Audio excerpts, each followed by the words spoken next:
Please be advised that the views and opinions of the host and guests do not reflect those of the station, the management, and its network. The information provided in this show does not and is not intended to constitute legal advice. Instead, all information and content in this show are for general informational purposes only. No viewer should act or refrain from acting on the basis of information provided in this show without first seeking legal advice from a proper counsel. No attorney-client relationship is created or intended to be created with the audience of the show.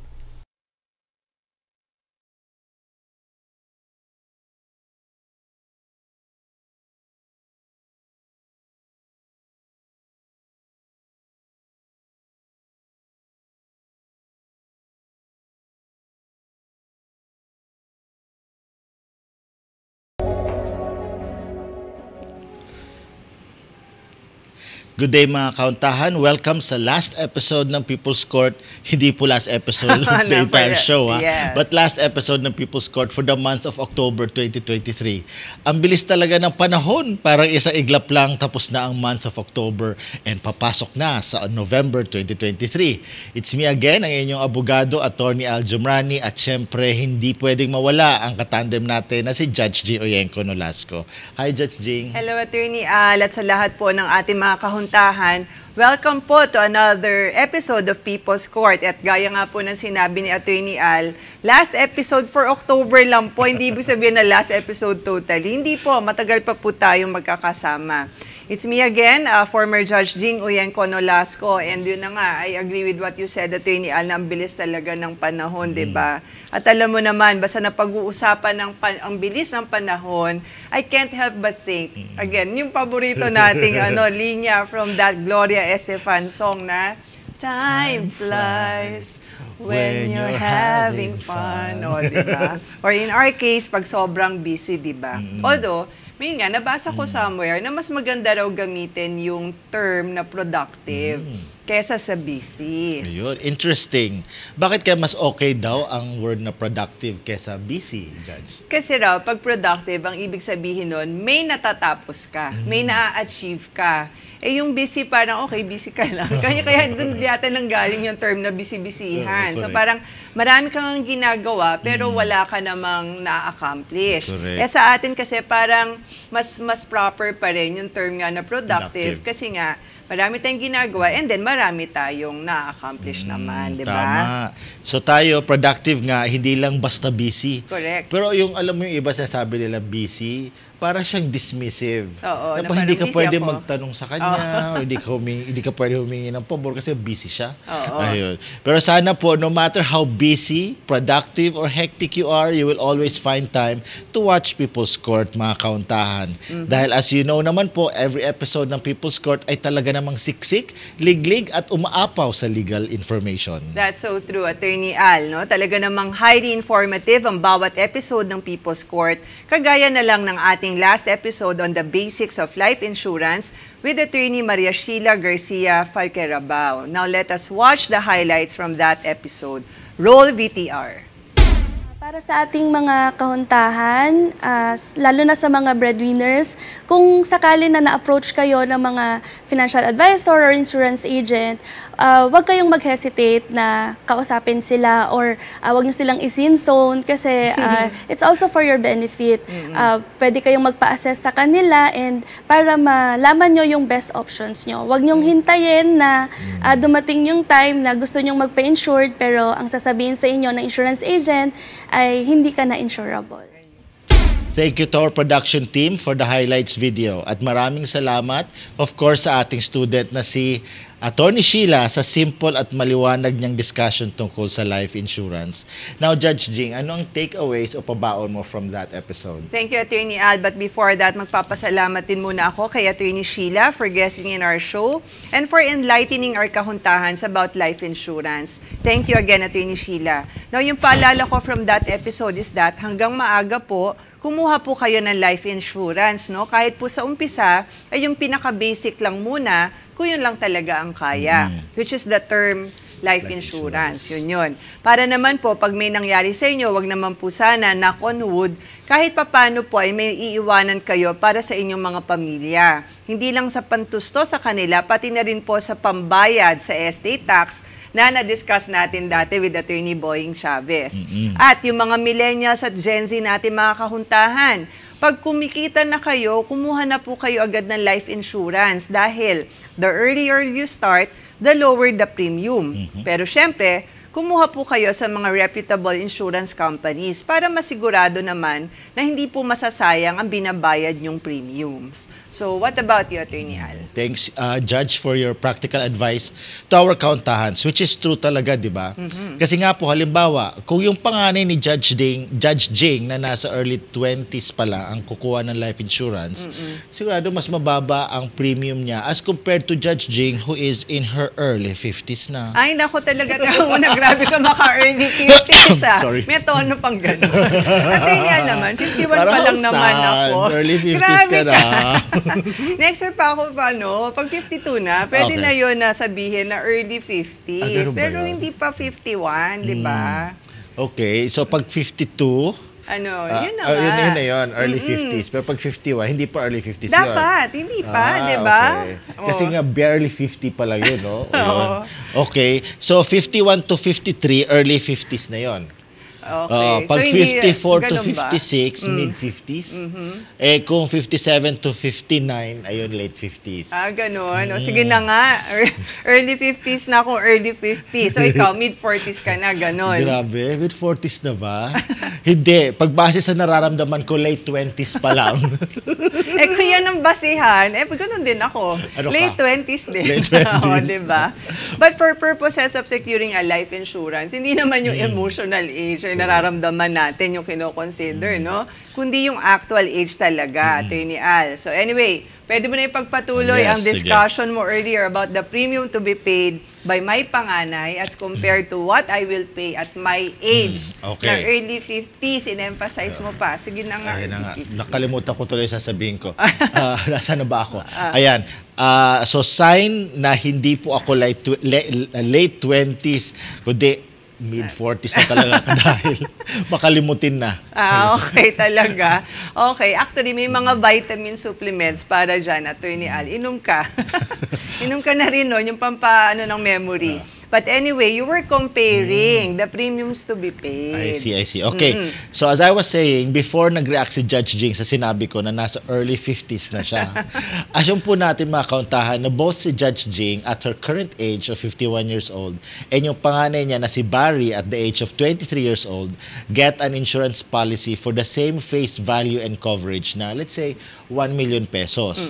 Necessarily po, mas mababa ang premium ni Barry at his current age as compared to Judge Jing kahit pareho naman ang face value ng insurance policy na kukunin nila. Baka po doble na ang premium ni Judge Jing dahil sa malaking age disparity po nila ni Barry. Kaya mas mainam po talaga na mas maaga kumuha na agad na insurance para hindi rin po masyadong mabigat ang premium. Ayun. I totally agree with you on that, Yes. Attorney Al. Hindi lang dun sa early 50s. So with that, paalala lang din natin sa ating mga kauntahan ng episode natin on the basics of life insurance is available on our Facebook page at YouTube channel. Para mabilis nyo pong mahanap, no, search nyo po ang GNN People's Court. Hindi lang po yung last episode ang nandun, kundi lahat po ng episodes natin, no, from episode 1, which was aired in November 2021. And all the way to our last episode, itong episode 91, nandun na po. Just click on the episodes that you want to watch and pwede na kayo mag-binge watch. At syempre pa mga kauntahan para marami rin ang makinabang at matulungan sa pamamagitan ng proper legal information, please like, follow, subscribe, and share our Facebook page and YouTube channel and all our episodes. And as always, maraming salamat po sa mga kauntahan nating nag-share at mag-share pa lang ng episodes. And yun ang advance thanks din po sa mga mag-share pa lang. As we always say here on People's Court, Judge Jing, knowledge is power and sharing is caring. O, diba? Talagang naanuhan na natin yan. Pero mga kauntahan, kung gusto nyo naman pong panoorin ang mga episodes ng People's Court on its premiere airing, you can catch the latest episode po every Saturday, alas 7 ng gabi sa One Media Network, formerly GNN, na mapapanood nyo po sa GSAT Direct to Home Satellite TV Channel 1, Sky Cable Metro Manila Channel 73, at UHF Free-to-Air TV Channel 45. At pati na rin po sa ating mga provincial, local cable, katulad po ng Channel 44 in Pampanga, Channel 48 in Naga, Channel 44 in Baguio, Channel 44 din Cagayan de Oro, Channel 46 in Marawi, Channel 15 Bacolod, Channel 45 in Cebu, and Channel 43 in Zamboanga. Diba, ang dami. Ang dami. Pero malamang po dun sa ibang rin. Meron din. Oo, sa ibang channels. Kasi nga pag sa hotel, or sa resort, check ko yan. Iba naman ang channel, di ba? So, tingnan nyo lang po. Nandyan po, basta hanapin nyo, One Media Network. Yes, hanapin nyo. Una-una, pagpasok nyo pala sa hotel room, check nyo agad yung, ang tawag ng menu? Yung channel line-up. Hanapin nyo agad ang GNN or ang One Media Network. Yes, nandun na po yan. Tapos, kahit sa free-to-air TV, punta agad kayo dun sa from 40 to 46. Nandun na. Malamang andyan yan. Correct.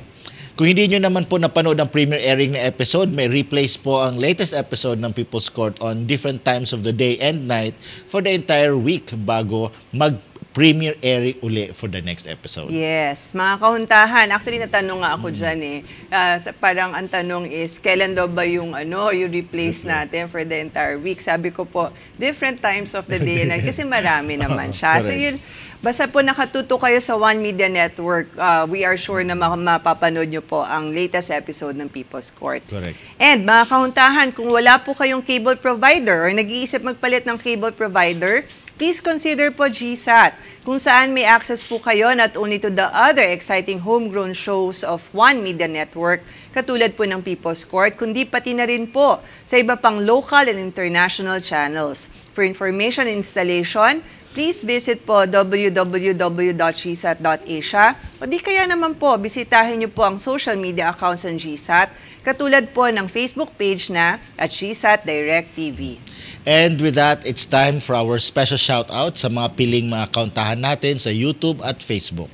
Judge Jing? Yes, Attorney. Sino nga ba ang una sa ating listahan ngayon? Okay. So, Judge, ang una natin babatiin ay ang kauntahan nating si Danilo Prianes na nag-DM po sa atin via messenger ng very educational program, very nice additional learning for viewers. Maraming salamat po for that, Sir Danilo. Please continue to watch and support People's Court. Diba? Nakakatuwa talaga. Maraming salamat po, Sir Danilo, kasi nag-effort siya talaga na mag-message. Tapos yun lang ang sinabi niya. Nakakataba po ng puso. At batiin din natin ang isa sa mga top fans natin. Talaga, di ba, lumalabas yun sa Facebook na. Yung Diamond, no? Ito po, si Mr. Celso Rosario Castillo na nag-comment sa post natin on our 100 tanong part 2 episode ng God bless po. So maraming salamat po for that, Sir Celso. And God bless din po sa inyo. Sana po ay patuloy niyong panoorin at suportahan ang People's Court. Hi po ulit sa inyo at maraming salamat sa inyong positive comments sa People's Court. Patuloy po kayong manood ng People's Court para mas madami pa kayong matutunan tungkol sa batas. And with that, Attorney Al, it's time for our personal shout-out. Sino bang nasa listahan mo this week?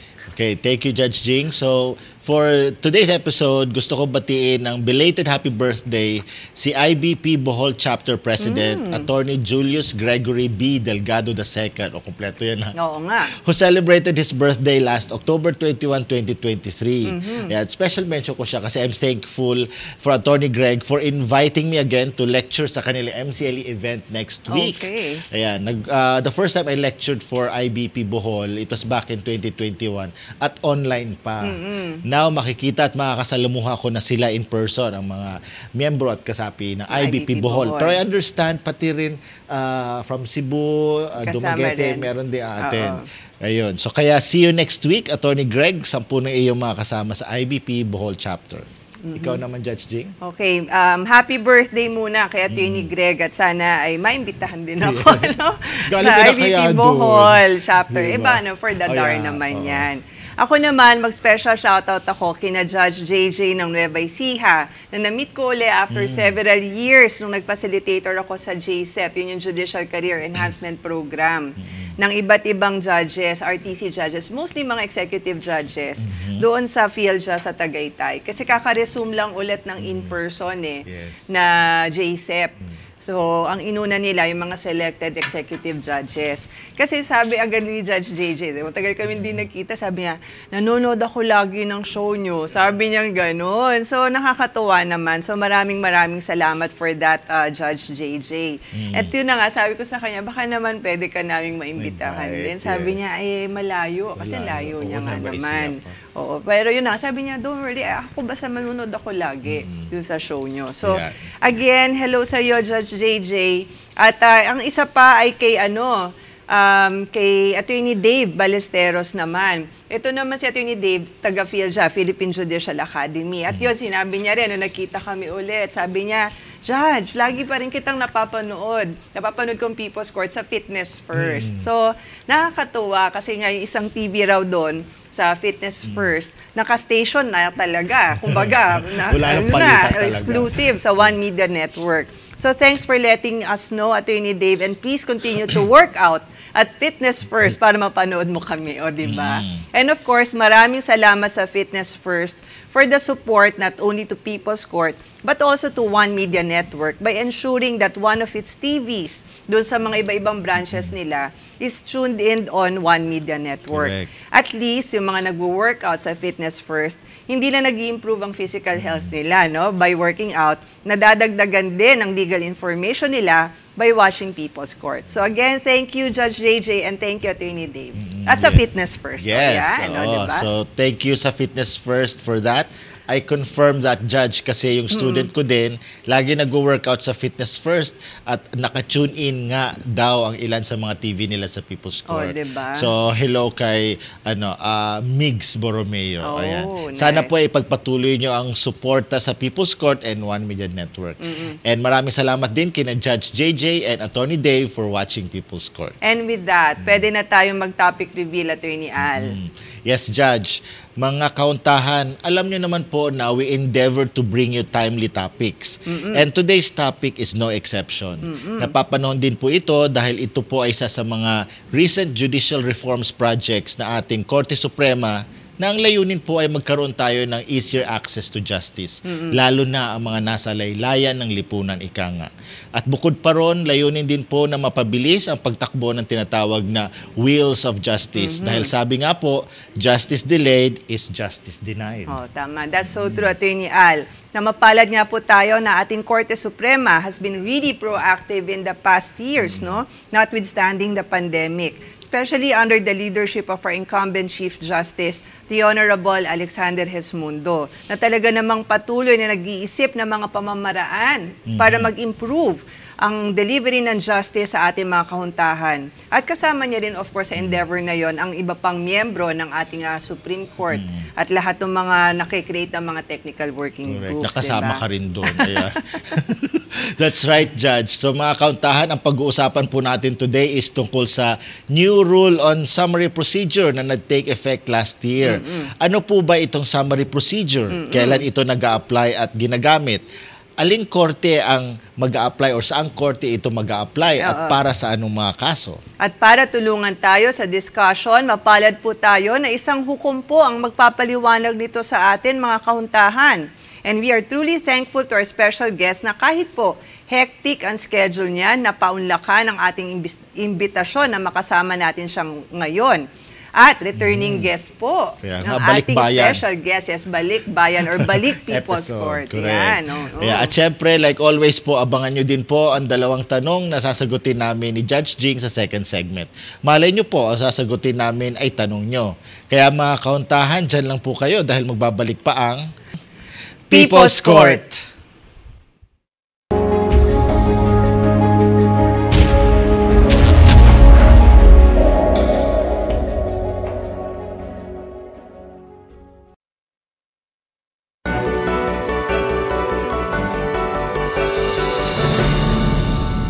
Please be advised that the views and opinions of the host and guests do not reflect those of the station, the management, and its network. The information provided in the show does not and is not intended to constitute legal advice. Instead, all information and content in the show are for general informational purposes only. No viewer should act or refrain from acting on the basis of information provided in the show without first seeking legal advice from a proper counsel. No attorney-client relationship is created or intended to be created with the audience of the show.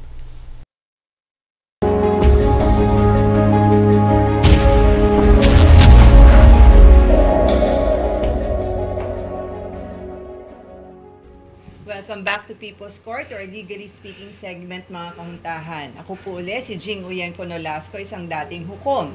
And of course, People's Court will not be complete without the one and only abogado ng bayan. Yes. Diba? Attorney Al Jumrani. So, hi ulit sa iyo, Attorney Al. Okay, hi again, Judge, and to all our countahans. Welcome po sa Legally Speaking segment, kung saan ay may sasagutin tayong dalawang tanong mula po sa inyo. At pagkatapos ay magbibigay tayo ng overview tungkol sa ating featured topic today on the new rule on summary procedure. Kung ito nga ba ang sagot para mapabilis ang takbo ng mga kaso sa korte bago natin ipapakilala ating special guest. Tama, Attorney Al. At dahil ako naman ang sumagot ng first question natin last week, ikaw naman ngayon, Attorney Al. Ready? Ay, ako ba talaga, Judge? Hindi ba ikaw na lang dapat, Judge G? Ganon. Hindi. Oh, no. Okay. It's Attorney Al. It's your turn. Whether you like it or not. So, ito na. Ang first question. Hindi na kita tatanungin kung ready ka na. Ano ko na talaga. Pag sinabi na ni Judge na whether you like it or not, wala ka talaga choice. Okay. So, itong question natin ay galing sa kahuntahan natin. Naitago na lang natin sa alias na si Sander. Ang tanong niya ay, good day po mga attorney. Kung ang isang lote ay nakapangalan sa Padre de Familia, pwede po bang i-waiver niya yung right niya na mapunta sa kanyang kapatid without the consent of the wife and the children? Thanks. So, Attorney Al, anong masasabi mo tungkol dyan sa question na yan? Oo, wala akong masabi. Yan na naman. Wala na namang masabi. Thanks. Alam na yan. Okay, go. Yeah, syempre pinag-isipan natin yan. Yes. No? Okay. So, thanks, Judge, for reading Sander's question. And of course, thank you to Sander for the question. Sander at mga kauntahan, tandaan po natin na hindi porke nakapangalan sa Padre de Familia ang isang lote na hindi kasama ang kanyang asawa sa titulo, ay automatic na pwede na niyang ibigay sa mga kapatid niya ang lote nang walang consent ng misis niya at ng mga anak niya. Dahil sa malamang-lamang, yung lote na yon ay parte ng conjugal or community property ng mag-asawa. Kahit pa nga sa Padre de Familia lang nakapangalan. So may karapatan ang misis niya ron, at pag nilipat yon ng Padre de Familia sa kanyang mga kapatid without the consent of the wife and his children, then malamang-lamang nahabulin yon ng asawa at mga anak niya. Now, kahit sabihin pang baka paraphernal property ang loting iyon, or yung property na pagmeme-ari lamang ng either Mr. or Mrs. dahil baka ito ay minana ng Mr. or Mrs. o baka naman kasi complete separation of property sila, tandaan, ito, baka kasi i-donate niya. Tandaan na kapag binigay niya yon by way of donation, dapat may reserved assets siya na sufficient to pay or to cover the legitimate of his heirs. Kaya kapag naubusan siya ng property at walang mamanahin ang kanyang mga heirs, pwedeng i-revoke ang naturang donation. Kaya out of respect and guarantee na rin na hindi mawalan ng mana ang misis at mga anak niya, dapat isaalang-alang ni Mister ang kanyang misis at mga anak niya bago niya ibigay ang lote sa mga kapatid niya at kunin ang consent ng ng asawa at ng mga anak niya. Yan, I totally agree with you, Attorney Al. Mas maganda talaga na sa umpisa pa lang, maayos ng usapan para hindi na po magkaroon pa ng misunderstanding later on. Excuse me po. Na magbunga pa nga ng kaso na kakailangan i-file sa korte patungkol sa loting yon, di ba? Correct. So, kasi, di ba, out of respect talaga. At saka syempre, priority mo pamilya mo. Correct, bakit naman yan? Ano dun sa correct, yung mga kapatid, di ba? Pero we totally understand. No? Ganun, may mga ganun talaga tao na since yun yung first family na yes, mga kagis na nila, kapatid parang the siblings insist na kami unahin mo. Yeah. Yan, pero kasi may pamilya na Oo, yun correct, lang, diba? diba? So, anyway, thanks very much, Attorney Al, dahil dun sa napakagandang at maliwanag mong explanation para kay Sander at sa ating mga kahuntahan. Now, ano naman ang pangalawang tanong natin? Ito, kayang-kaya mo to, Judge Jing. Talaga ba? Expertise mo to. Okay. Our second question comes from our kahuntahan na itago natin sa alias na Brad. Okay. Yan. Pitt. Ito ang tanong. Brad Pitt. Okay, sige. Ito ang tanong niya. Good PM po. Ask ko lang po sana Almost 2 years na po kami hiwalay ng mother ng anak ko. Almost 2 years na din po na nasa akin ang bata. Hiniram po sa akin last Sunday, tapos hindi na po ipinakita at binalik. Ayaw din pong makipag-cooperate sa barangay. Bukod po doon, may 2 panganay po siyang anak at lahat po iyon ay nasa puder ng tatay. May grounds po ba ako para mabawi ang bata, yung anak niya, no, sa kanya? Salamat po ng marami ng nag-aalala na po kasi ako sa anak ko. Nilinaw din po ni Brad na 2 years old pa lang yung bata. Ayun. Judge? Nako, thanks Attorney Al for reading Brad's question. And of course, maraming salamat kay Brad for that question. Now, Brad, naintindihan namin dito na talagang nag-aalala ka sa anak mo kasi nga 2 years old at nasa iyo na, no? So parang pagkapanganak pa lang, nasa iyo na, no? Nung naghiwalay sila, nasa kanya na yung bata, tapos ngayon biglang kinuha nung nanay. Pero tandaan po natin, Brad at mga kahuntahan, under po sa family code natin, no? Pag below 7 years old po ang bata, at hiwalay ang mga magulang, parang kay Brad nga, tsaka dun sa nanay ng bata. As a general rule po, sa nanay po ang primary custody. Ito po ang nakasaad sa Article 213 of the Family Code, which provides that, quote-unquote, in case of separation of the parents, parental authority shall be exercised by the parent designated by the court. The court shall take into account all relevant considerations, especially the choice of the child over 7 years of age, unless the parent chosen is unfit. Ito po yung important provision doon. No child under 7 years of age shall be separated from the mother unless the court finds compelling reasons to order otherwise. So yun yung crucial, yung last part na yun. Yun yung exception, no? Yes. Now, yung compelling reasons po will depend sa circumstances at sa appreciation po nung judge if ever magkaroon ng kaso sa korte regarding dun sa custody nga ng bata. Sa sitwasyon na ito ni Brad, unless may compelling reasons para mawalay sa ina, no, ang 2-year-old nilang anak, then sa ina po talaga ang primary custody at yun nga yung parental authority. Kaya po kahit na mag-file ng kaso si Brad actually ang remedy sana dyan, magpapile siya ng habeas corpus and custody ng isang minor child para subukan niya sanang bawiin ang kanyang anak mula sa ina. Pero kailangan niyang i-prove kasi sa korte na hindi talaga karapat-dapat yung anak nila na manatili sa ina nito, no? Then, pagka ganun, pag hindi niya yun approve, sa malamang-lamang po, baka sa ina pa rin po igawad ang custody doon sa batang yon kasi 2 years old pa lang. Correct. Yun. Yan. So, thank you, Judge, for that thorough and clear explanation. Which, by the way, di ba we had an episode on custody? Yes, with Judge James C. Correct. I'm sure na naliwanagan hindi lang si Brad, no, kundi pati na rin ang iba pa nating mga kahuntahan tungkol sa usaping ito. I hope so, Attorney Al, no? Pero kung kulang pa ang paliwanag ko or gusto nyo pong maliwanagan pa lalo tungkol dito mga kahuntahan, panoorin nyo po ang episode natin on that with Judge James C., which is our episode 67. Ayun. Okay. So maraming salamat uli sa ating mga question senders na sina Sirs Sander at Brad para sa kanilang mga tanong. And mga kauntahan, kung kayo po ay may tanong tulad nila, please let us know. You can send us a direct message via Facebook Messenger or you can post your questions as a comment in any episode of People's Court on Facebook or YouTube. Pati sa TikTok po, pwede rin po kayo mag-DM sa amin. However, paalala lang po ulit mga kahuntahan, kapag may aktual na kaso na kayo or nagbabadyang maging kaso or urgent po ang concern nyo, mas maganda pong kumonsulta na po kayo agad sa isang abogado, whether private man yan or public, or any law clinic po sa pinakamalapit na law school sa inyo or sa nearest IBP local chapter nyo po, kaya kahit po yung sa IBP National Center for Legal Aid Services for proper legal assistance po, para siguradong maprotektahan ang inyong mga karapatan at mabigyan kayo ng tamang legal advice. Sila po ang mas makakasuri ng inyong mga specific na tanong at concerns. Kasi po dito sa People's Court, tanging legal information lang po ang pwede naming ibigay sa inyo. At mga kauntahan, tulad po ng sinasabi sa disclaimer sa simula ng show, wala rin pong nabubuong attorney-client relationship sa pagitan naming mga hosts ng People's Court at ng mga kauntahan natin nagtatanong sa amin. And with that, pwede na nating pahapyawan, Attorney Al, ang ating topic for today on the new rule on summary procedure. Yes, Judge. So mga kauntahan, ang bago po nating rule on summary procedure ay ang Rule 3 sa Rules on Expedited Procedure for First Level Courts na naging effective po last April 11, 2022. Now mga kautahan, matagal-tagal din po ang gap between this new rule at ang pinalitan nito, which is the 1991 revised Rule on Summary Procedure.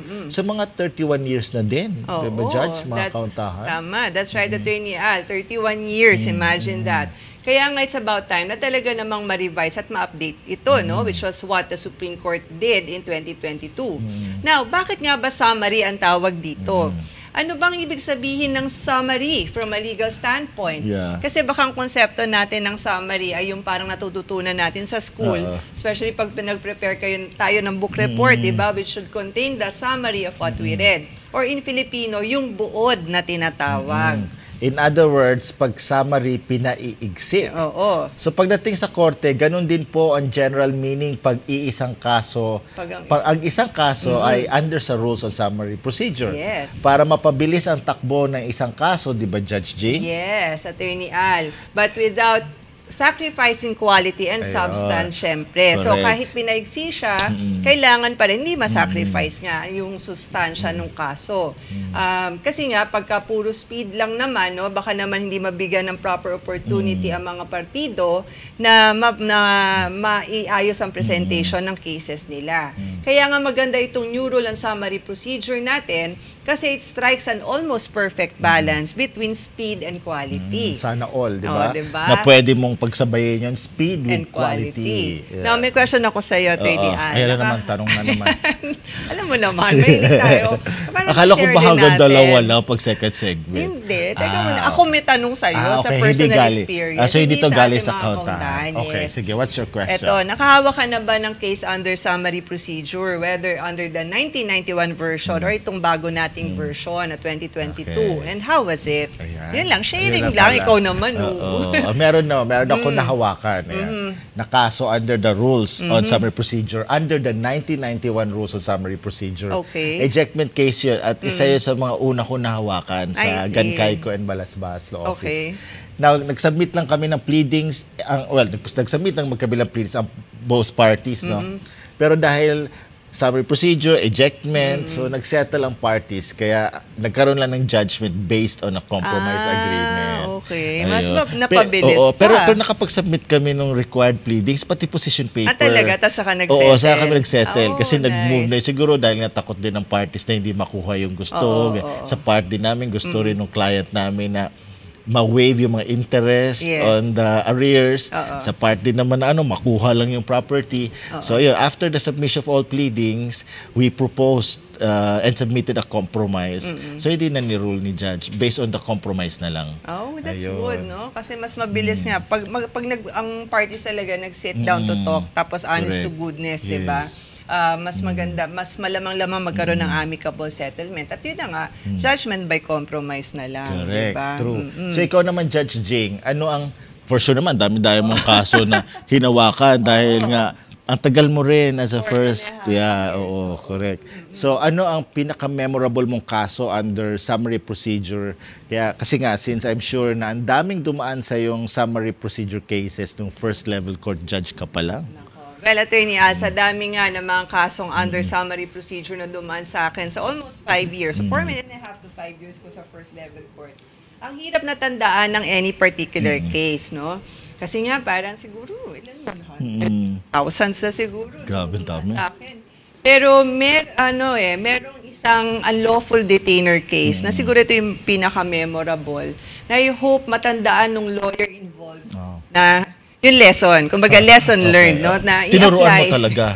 I-apply niya yung proper procedure. Kasi doon natalo siya, doon sa unlawful detainer case na yon. Pero ang ginawa niya kasi, instead of filing an appeal within the prescribed time frame, ang ginawa niya is nag-file siya ng motion for reconsideration ng decision, which is prohibited, no? So pagka-prohibited yan, actually, hindi na kailangan pag-commentin pa ng kabila, ng court ang yung kabila. I-deny yan outright for being a prohibited motion.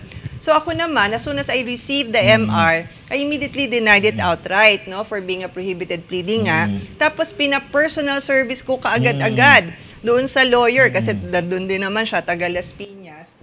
dun sa process server namin, personal service ko yung order, para meron pa siya time to file the proper appeal. Kasi nga, kasi counted ang peer to appeal from receipt of the decision, not from the denial of the MR. Yes, kasi itong MR niya, since prohibited pleading siya, prohibited motion, it's a mere scrap of paper. Right. And it does not toll. The period to file an appeal. Okay. Kaya nga pinaserve ko agad yung So, order. ang tanong, na-gets ba niya? Hindi. Kasi nga, yung lawyer na to still took sweet time, no, in filing an appeal. So, yun, nag-file siya out of time. Tapos ang argument niya nga was that it should be counted from the denial of the MR. Eh di syempre, dininay ko rin yung ano niya. Sabi ko, filed out of time ang appeal. Nag-file pa siya ng petition for relief. Isa pa rin itong prohibited pleading under summary procedure. Ayun. Because of the lawyer's failure to observe the proper rule, na yun na nga, summary procedure dapat, na technical tuloy ang client niya. Kawawa naman. How unfortunate naman for the client, no, of that lawyer. Oo nga. I wonder if in admin case kaya ni client si lawyer niya for gross ignorance and negligence. With all due respect to that lawyer, parang ka-admin kasi yung kapabayaan niya. Oo nga. Diba? Though I'm not sure if the client did that to the lawyer or baka kung anong paliwanag ditong lawyer na to, no? Malamang ikaw sinisi. Malamang si nga. judge kasi. Ay, Ganun. nako. Pero napaka-proper nun. Kaya nga lahat documented yan eh. Pero hindi ko alam kung na-admin nga siya kasi hindi ko pa naman nabasa ang pangalan niya doon sa mga Supreme Court decisions on admin cases. So baka malamang hindi. Pero sana natuto na siya. Kaya nga, di ba, kailangan talagang mag-review ang mga lawyers. At saka lalo na nga ngayon, bago na naman. Correct. O dapat alam ng mga lawyers yan kung may kaso sa first level courts, kailan ba ina-apply ang summary procedure, di ba? Kaya nga mukhang proper time na para tawagin natin ang ating special guest, Judge Jing, para makapag-catch up muna tayo sa kanya before we go into a serious discussion on our topic. Tama. I agree with that, Attorney Al. And as always, you have the honor of introducing our special guest for today. Yes, Judge. Thank you very much. So our special guest earned his Bachelor of Laws degree from the Arellano University School of Law. He joined the judiciary very early, first as a deputy clerk of court and now as the presiding judge of the Metropolitan Trial Court of Makati City Branch 127. So mga kauntahan, actually sa next guesting niya, I'm quite sure na RTC na to. But for now, we are truly happy to have our special guest again back in People's Court since his last guesting in our episode 27 on small claims last year. Specifically May 2022, yung last na ano natin, no? Diba? And of course, thankful tayo sa kanya kasi po, even though he's been productive the past months, he still found time na paunlakan ang ating imbitasyon. So mga kauntahan, without further ado, please welcome back to People's Court the Honorable Judge Clemente Cleng Clemente. Yes. Hello. Hello. Hello, Judge. Hello. Welcome back. Hello. Welcome back to People's Court. Yes, welcome back to People's I'm Court. glad to be back. Judge Cleng, we know how hectic, no, yung schedule nyo and we appreciate na talagang binigyan nyo kami ng ito pagkakataon ulit na maimbitahan kayo para mag-guest dito sa People's Court. Yes, the opportunity to share will always be welcome. Ayun nga kasi you, nga thank you. busy at alam ko pinagka-busy ni Judge Cleng kasi nung ini-invite ko siya nung una, yun nga, sabi niya, Judge, baka pwedeng after nitong inaantay na sana positive ang ano. Sana nga po. Next Sana, time RTC na ito. And thank you again, Judge Cleng. Thank you din po for inviting. But before we proceed to the serious discussion natin, meron lang kaming konting light question sa iyo. Sige po. So makikiano lang kami, makikimarites at tolits lang, makikimaridet din kami. Ayan. Sige lang. Yan, anong ganap? Yan talaga, anong ganap sa'yo, latest sa'yo, from the last na guesting mo ng May 2022 until... More than a year ago more na than yun. a year. Aside from dun sa, alam ko na nga, na-update on the professional life, pero sa personal life. Actually po, sa totoo lang, no, aminin ko po sa inyo, the life of a judge, alam naman ni Judge Jing to, is very, very boring. No, it's walang masyadong remarkable at hindi ka din pwede masyadong mag-share sa social media kasi syempre you want to protect your family, no, yung privacy namin. So, of course, nagkaroon din ako ng konting mga travels. Oo, yan. Pero sa trabaho talagang madami. There was a lot of catching up to do. I see. Kasi ito nga po, itong topic natin ngayon ay relatively medyo bago. So, we had to study, I had to discuss with my colleagues. Anong interpretation nyo sa mga ganitong provision? Kasi, alam nyo, wala talagang monopoly of good knowledge or good ideas. Walang monopoly. You have to hear each one out. No? So, parang yun yung pinagkaabalahan ko the past year.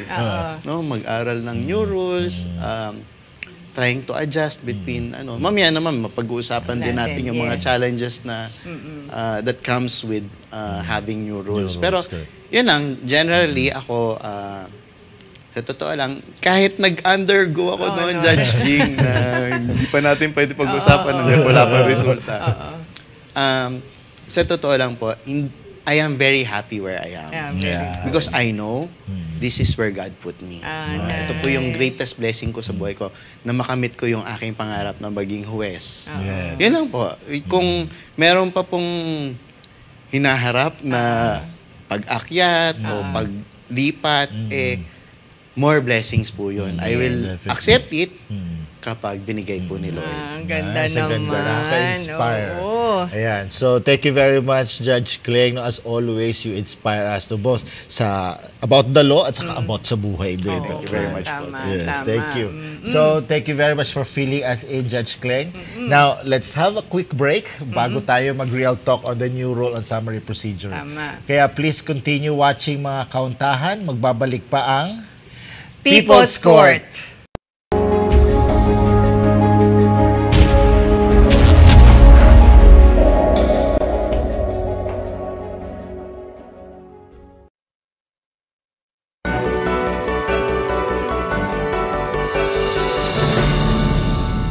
Please be advised that the views and opinions of the host and guests do not reflect those of the station, the management, and its network.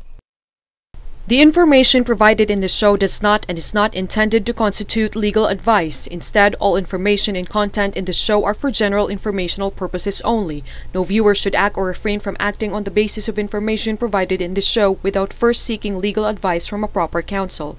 No attorney-client relationship is created or intended to be created with the audience of the show.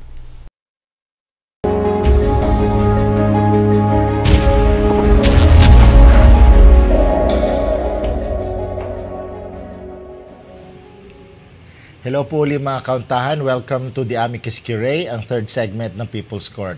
Ako po ulit ito, Attorney Al Jumrani, with the one and only Judge G. Oyenko Nolasco. Hi again, Judge. Hello ulit sa iyo, Attorney Al, and to all our kahuntahans, and to our special guest, of course. It's me again, Jing Oyenko Nolasco, a former judge. Welcome po to our Amicus Curiae segment kung saan may special guest tayo na tinatawag nating Amicus Curiae or Friend of the Court para mag-share ng kanyang expertise on a particular law or issue. And today, we are truly honored to have again as our special guest. No? Sabi nga ng aming executive producer kanina, sa itsura pa lang ni Judge Kleng, talagang Amicus Curiae, Amicus Curiae talaga ang dating. So, the Honorable Judge Kleng Clemente. Kleng na lang po. Kleng na lang po. Okay, so Judge, to maximize our time with Judge Kleng, simulan na natin ang discussion. And as always, Attorney Al, siya yung taga-buena mano namin sa mga tanong Judge Kleng. So si Attorney Al will ask the first question. Okay, so Judge Kleng, are you ready? Yes. Okay, so unahin na natin pag-usapan kung bakit nga ba kailangan pang baguhin ang ating rule on summary procedure. As you have said earlier, 31 years na yung 1991 rules on summary procedure, tapos binago. May mga batas ba ang recently na-enact that led to the new rule on summary procedure? Yes. Actually, tama yun, Attorney Al and Judge Jing, no? May mga bagong batas, hindi naman talaga siya bago. No, noong 2016, naipasa yung RA 10951, no, yung inadjust po lahat ng value sa revised penal code by times 200. Lahat. Times 200 po ang formula noon eh. Nice. So lahat ng values ng kasi sabi nila from 1931 to 2015 or 2016 when the amendments were conceptualized, nag-increase na yung value ng piso by around 200%. Yeah, so ay 200 times. Oo, 200 Hindi siya times. so parang 20,000% po ba yun? Mahina ako sa math. Pero times 200 yung basic formula ng ano nun. So, yung dating punishable by a fine ng 200, naging 40,000. So, times 200. So, in-adjust. Pati yung fines at saka yung value ng property. Kunwari, nagnakaw ka ng something worth 10 pesos. So, ang value nun ngayon is times 200. So, in-adjust din po yun. Para yung penalty, akma. Kasi tama naman. meron pong naging desisyon ng Supreme Court na sinasabi na parang masyadong mataas ang penalty para sa for isang that bagay amount. na ninakaw mo na maliit. Yes, kasi nga under the old revised penal code. Yes, diba? oo. Yun yung sinusunod nating value eh. 1931 value. 1931 values pa. So, pinasa yung batas times 200. Tumaas ang jurisdiction ng first level courts. Okay? Tapos noong 2016 din, same year, naglabas ang Supreme Court ng rule on small claims. Yan, no? May bago tayong procedure. No? Hindi pa ako huwes noon, pero ang ganda kasi walang abogado, yung diniscuss natin the last time. Sa episode 27. So, meron pa in 2019 or in 2020, no? Yung 2019 proposed amendments to the Rule on Civil Procedure. Kahit pa paano naapektuhan nito yung bagong rules. Kasi, syempre, makaluma na, 1991 na yung ano. Yung last amendments nga ng Civil Procedure is 1997 eh. Mas nauna pa tong Rule on Summary Procedure dati.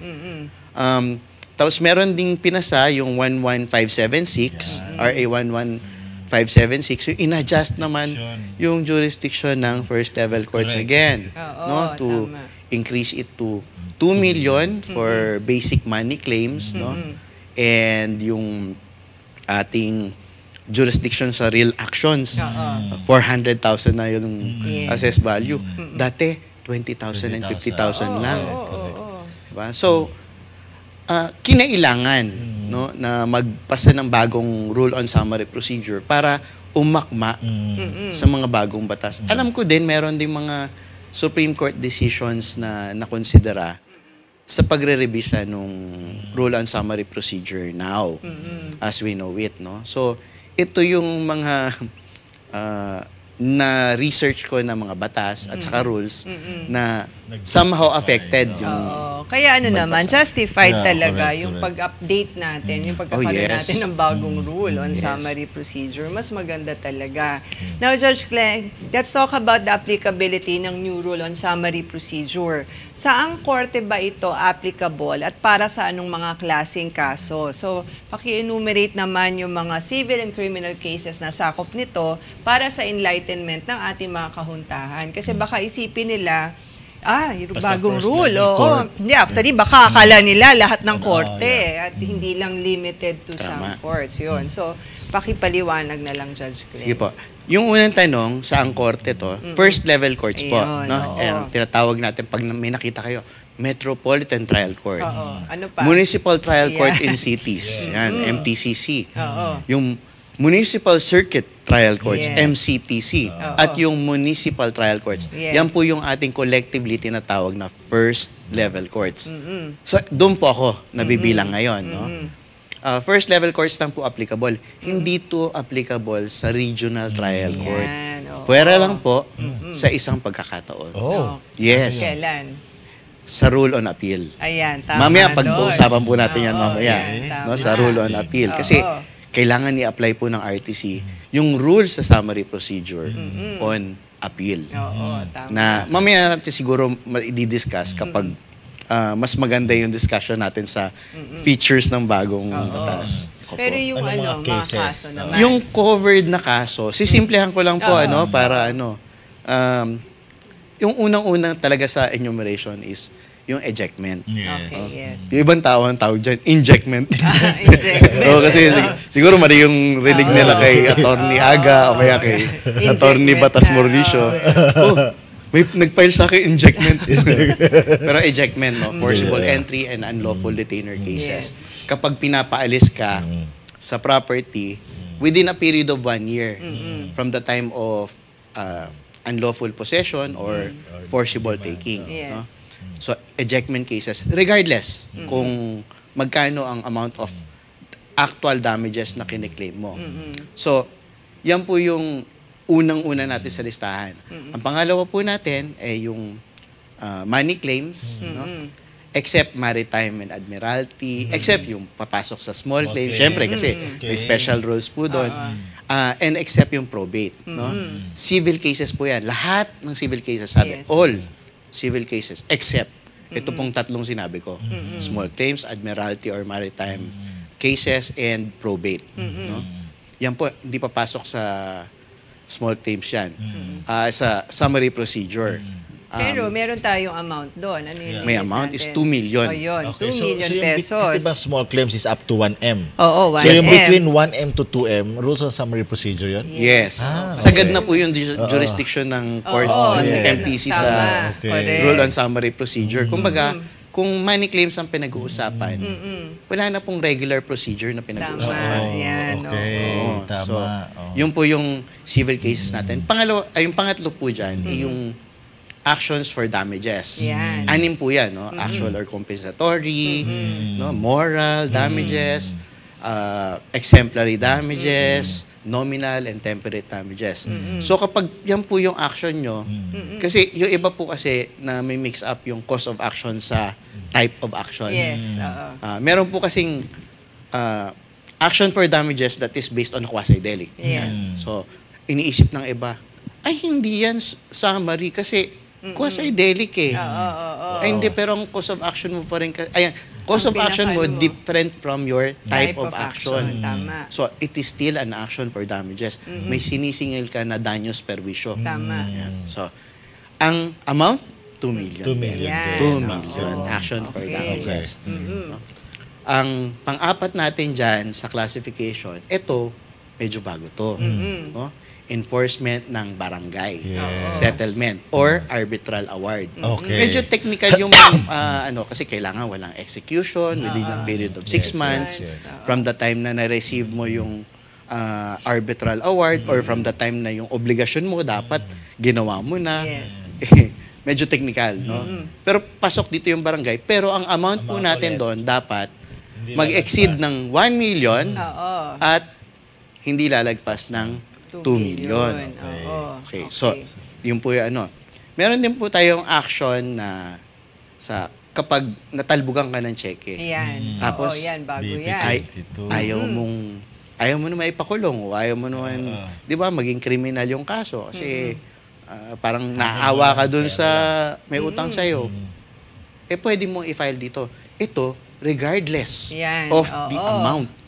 Yes, kahit 10 million. So kahit lagpas na doon sa jurisdictional amount. Yes, basta di ba, Judge Clay?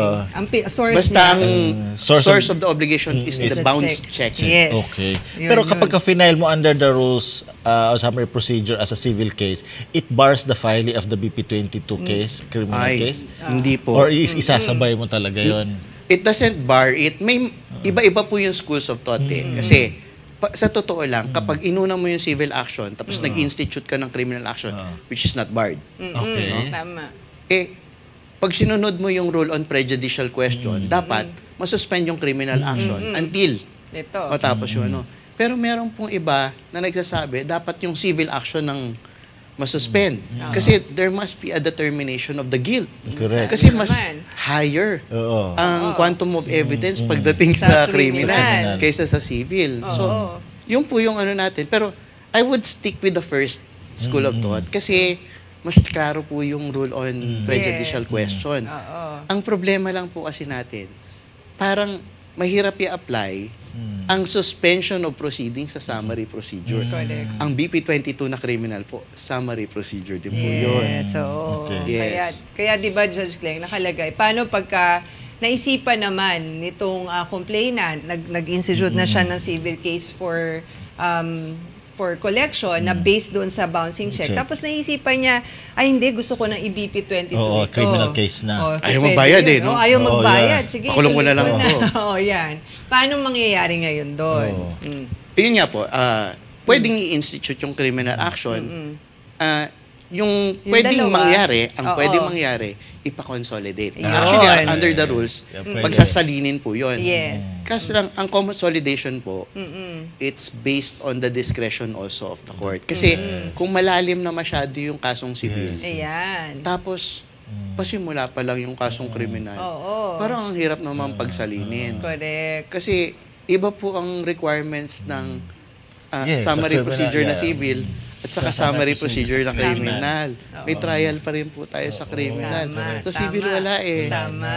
So, Tama. nagka-position paper na doon tapos na-institute yung criminal action. Yan, maganda. Submitted for decision na po yan. Maganda. Maganda to ni-raise na to ni Judge Clay. Oo, at sana pag-usapan yan no, for future amendments if ever, no? Correct. Kasi Consideration. yun nga yung nakalagay sa rule na parang pagka nauna si civil, tapos hinabol mo si criminal, nakalagay, di ba, kailangan consolidate. Consolidate. Ito very good na nare-raise ni Judge Clay. Paano na yan? Paano kung eto na po nagpa-position paper? Yan na po talaga. Lang yan. I think dyan po pumapasok yung tinatawag natin, the role of the judge. Yes, Yes. tama ka doon. The humanization of laws na Agree. tinatawag natin. Correct, No? yes. You have to put the human into the law. Correct, No? correct. To understand it, Yeah. to put reason behind it, to put some sense in your proceeding. And also practical Yes, reason, yung mga ganyan, practicality na din, practical no? considerations.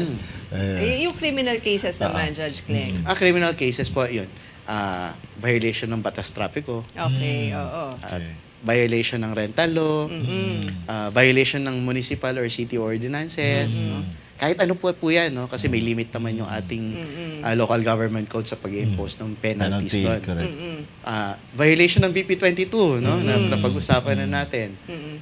Tapos, yung ibang criminal cases na ang penalty of imprisonment hindi po hihigit sa 1 taon. Okay, like unjust vexation. Tapos, Tama. yes. Tapos Malicious kung, mischief. Yan, kung meron ganyan. pong fine, hindi hihigit sa 50,000 pesos. Yung fine na pwedeng i-impose ng court. Yun nakalagay sa batas.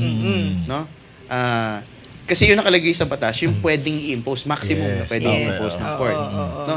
Yun po yung kinukonsidera natin. Pero pag reckless imprudence resulting to damage to property, iba po ang batayan natin ng pag-determine kung pasok siya sa summary procedure or hindi. Ano po yun? Ang sabi po sa rule, bagong rule on summary procedure is kapag ang penalty for the damage to property resulting to reckless imprudence resulting to damage to property would amount to more than 150,000, hindi na siya summary. So kung pasok siya sa 150,000 is Summary pa. summary. Okay. The way to compute it is kapag ang damages incurred Oo. does not exceed 50,000 pesos, summary siya. Pag nag-exceed ka, kahit 1 peso sa 50,000 pesos, Wala na. hindi na siya summary, regular na siya. Regular procedure.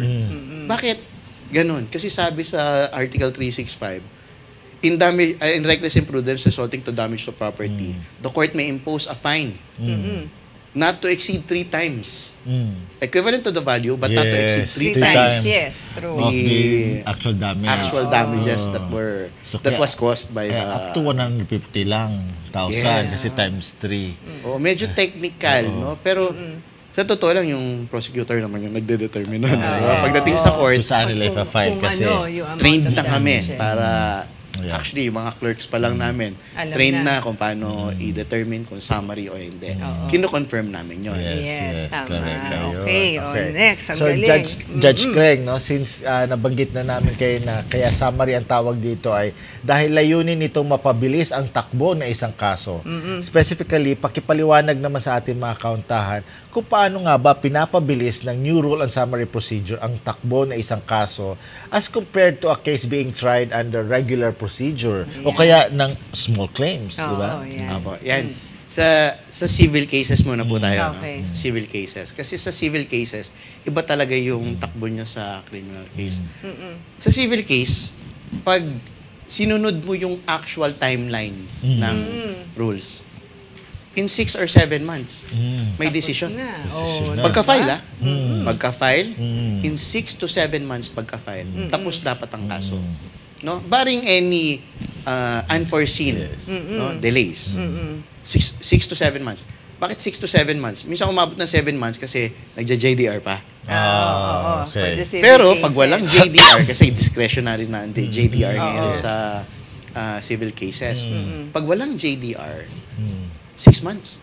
Tapos na. Tapos na. Kasi may 15 days to conduct JDR eh. So, saka non-extendable, finish or not finish naman. Pangalawa, except sa ibang timelines, except sa period to answer, which is the same in regular cases, 30 days. Lahat ng periods na provided by the rules ng summary procedure, mas maiksi. Mas maiksi. To set it for preliminary conference, to set it for submission of position papers, and especially to decide the case. 30 days lang. 30 days lang. Actually, katulad pa naman ng dati. 30 days talaga. Pero maiksi. Pero ang important feature ng rule on summary procedure for civil cases na nagpapabilis dito, walang hearing. Yun, tama. Sa walang civil mga case, sa pinapaupong witnesses doon. Correct. Oo. Sa criminal case naman, Judge. Sa criminal case, mahirap talaga sabihin kung ilang buwan ano matatapos. Kasi in criminal cases, hindi natin pwede isantabi yung right of the accused to confront the accuser as well as the witnesses against him. So, the right to cross-examine too. No? So, may trial. And ang takbo niyan, it would really depend kung how many number of witnesses. Pero may mga natatanging alituntunin din sa rule on summary procedure na layunin, pabilisin. No? Itong mga pagsasubmit ng affidavit kahit ng akusado, although I have my reservations, no, I will talk about it later, no? Pagsasubmit ng judicial counter affidavit ng akusado at ng mga testigo niya. Pag-utilize ng prosecution sa mga affidavit on record, no? Alinsunod sa continuous trial guidelines in criminal cases. So, meron din siyang mga features, pero ito yung madalas na nakakalimutan ng mga abogado. Bawal ang reservation. Ng mga documents and witness witnesses. at documents sa summary procedure criminal cases. Bawal. No? Kasi masisira yung kumbaga magse-reserve ka, maglalagay ka ng setting para doon sa reserve witness. Dito dapat alam mo na yung mga kung sino witnesses mo. Sa start pa lang, alam mo na kung sino gusto mo i-present. Dapat alam mo na. So, walang reservations, no? Kapag sinabi yon, ang sinasabi ko lang lagi, Mr. Prosecutor, summary, expedited. Expedited procedure. Alam na niya. I'm sorry, Your Honor.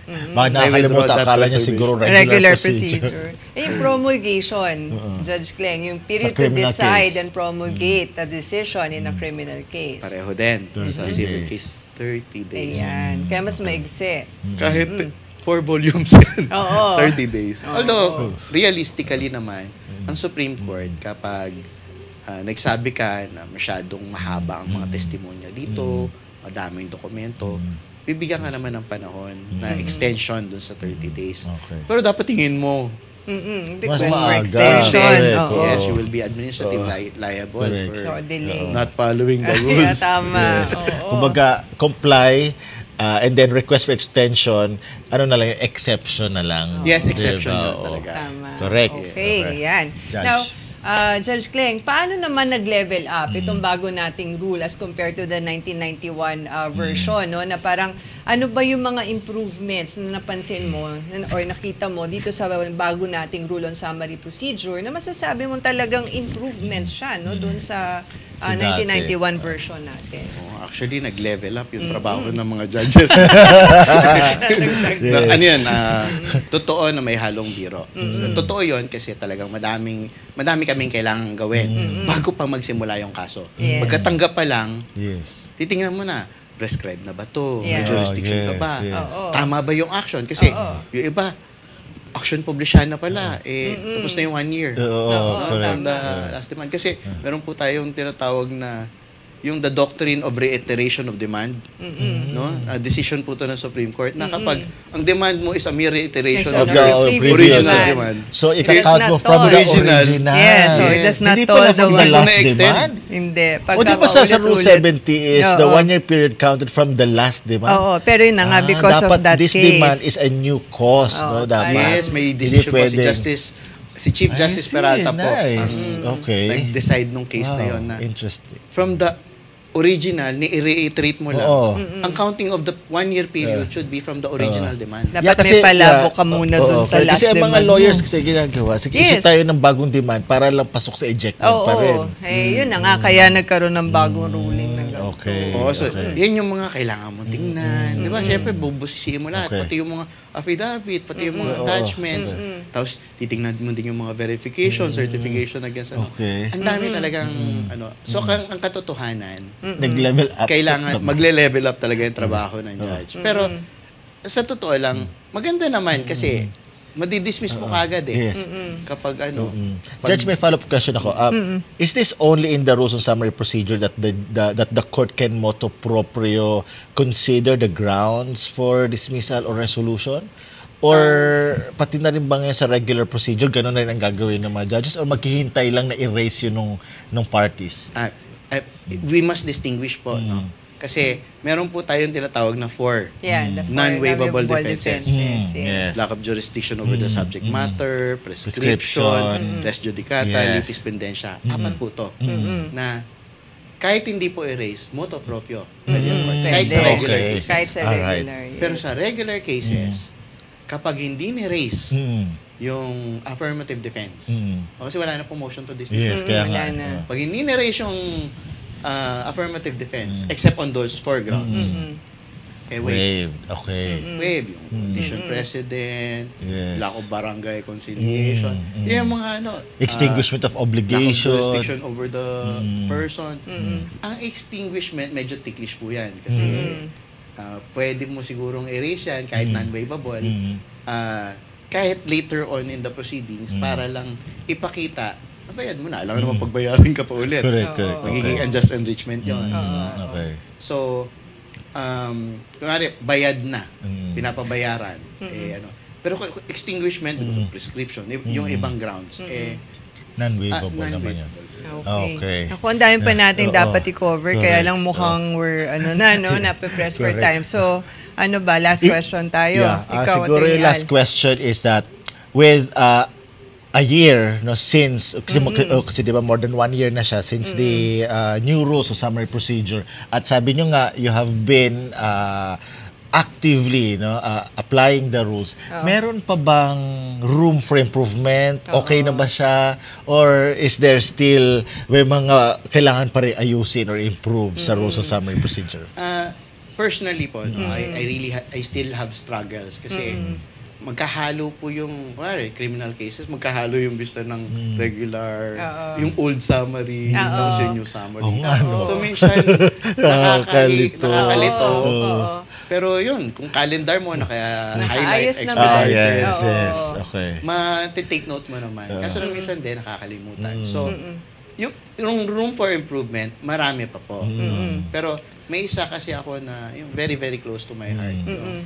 Yung requirement na, sabi ko kanina, requirement that the accused be required to file a judicial counter affidavit. Kasi po, na-erase na po to dati at alam ko, napanood ko to, nabasa ko to sa isang sinulat ni Senator Rene Sagisag. Sabi niya, I do not tell my clients to file a counter affidavit. Why? Because it's like revealing your defense already. Correct, correct. And in fact, if you go by the Constitution, baka na-violate na yung right against self-incrimination. So sabi nga, if the case will be filed on the basis of the complaint, and then it will be filed, we'll present our defense in court. No? Sa PI yun, sa preliminary investigation. So sa court, parang minsan na-raise na din kasi sa akin yan, no? as a manifestation, Your Honor. May we respectfully reserve the right to submit the judicial counter affidavit of the accused. We are still in the process of determining whether we will present the accused or not. Correct, In correct. consideration of his right against self-incrimination. Correct. Yeah. Yes. So, sabi ko, since you raised a constitutional ground, I will consider that as a valid ground for the reservation. Pero sabi ko, mandatory. For the witnesses, Yan nga yung tatanong I ko. cannot. Yes. Because correct. that right is very personal. Correct. To the accused. Yun nga yung maganda. Pwede, For the pwede witnesses, yan. pakisubmit mo yun. Correct.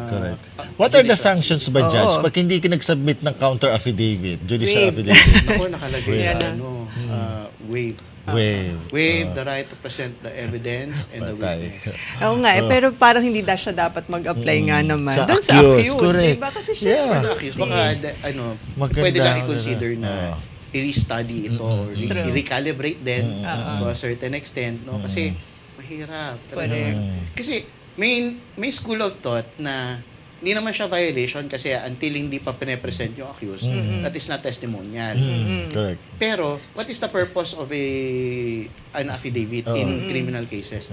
A judicial affidavit not that is to serve as the direct testimony. Correct. True. So nakita mo na yung mga tanong, nakita mo na din yung mga sagot. Correct. No? So kapag ang prosecution kaya nang i-cover up yun. Yes, correct. Doon sa nung kanyang witnesses kasi na-foresee na niya ko nung matters of defense hindi katulad nung talagang magaling matibay na ebidensya ng prosecution. Yes. Kahit anong representa ng depensa. Correct.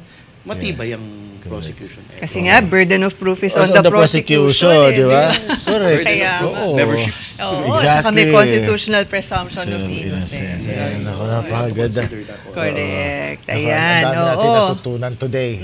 Ayan. So napakaliwanag ng discussion ni Judge Cleng Clemente on the new rule summary procedure plus on criminal law and constitutional law. Yes. Thank you very much, Judge Cleng. Pwede po akong magbigay ng konting advice lang.